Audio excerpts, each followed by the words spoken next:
Hello, dear friends. Welcome back to the 14th episode of the Inspiration Kid channel. As always, our goal is to help you expand your general knowledge through our contents. Please remember to consider the pros and cons carefully before applying anything in practice. Now, let us begin today's learning journey.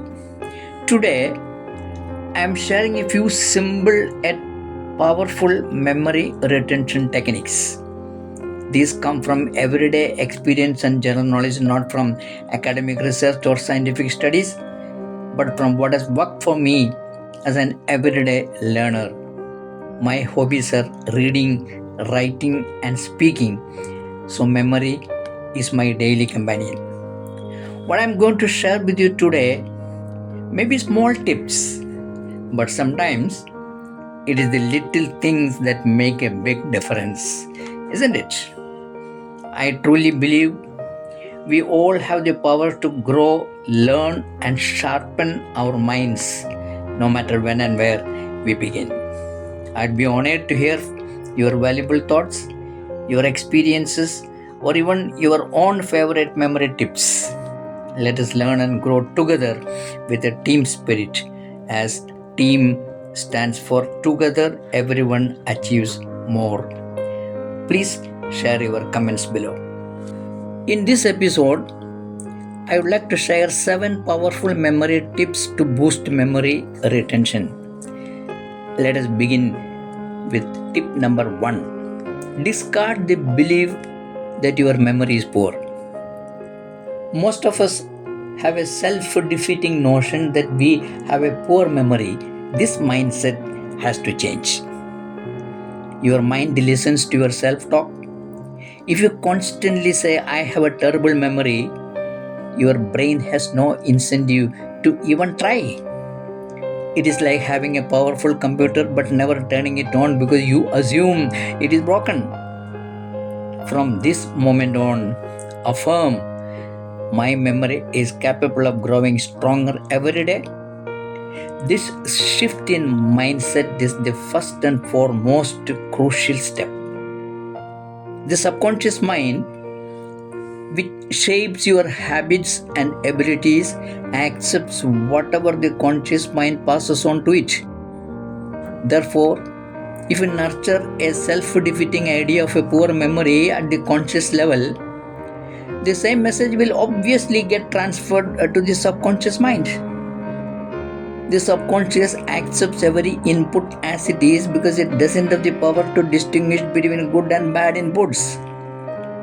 Therefore, everything that is useless and unproductive should be nipped at the conscious level itself.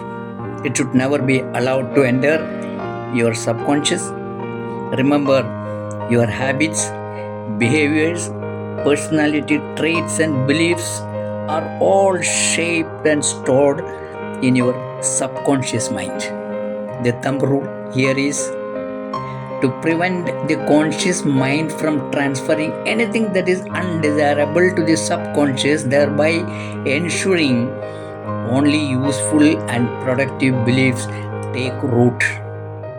This is practically possible by keeping away from evil thoughts, words, and deeds always. Memory retention tip number 2. Stay fully present in whatever you are doing. While doing anything, if our mind is elsewhere, that particular act doesn't get registered clearly in our conscious mind, and that is the reason why we often forget what we just did. Your brain was not properly recording in the first place.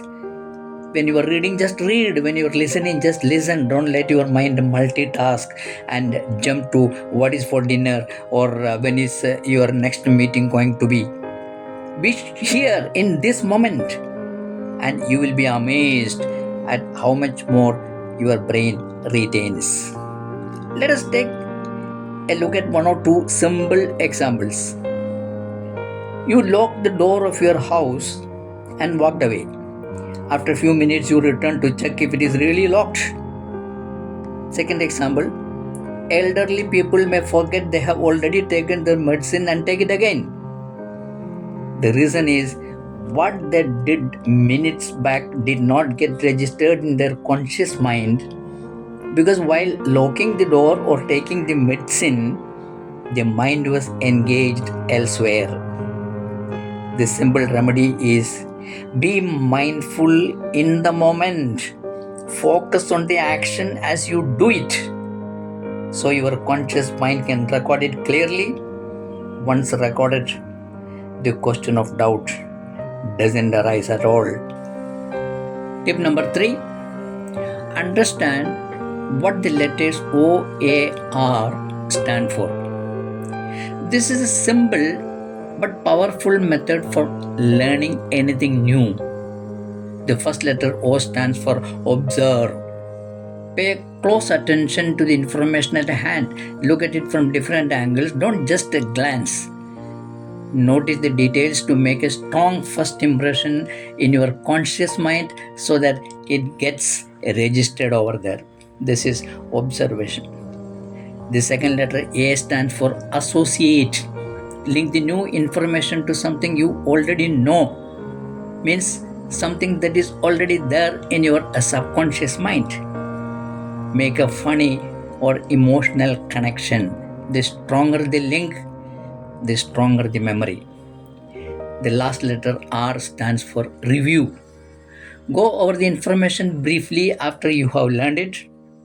This could be after an hour, at the end of the day, or the next morning. This simple act tells your brain this is important, save it. So make use of this OAR technique to raw your pot of knowledge.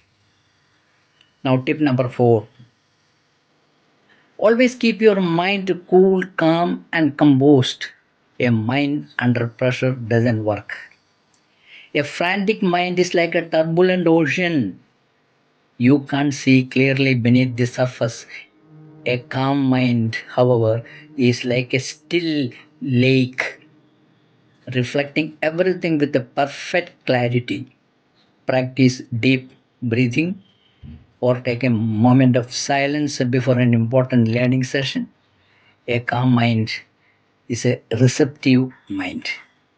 Let me prove it with one or two simple incidents. Maybe you have experienced something similar yourself.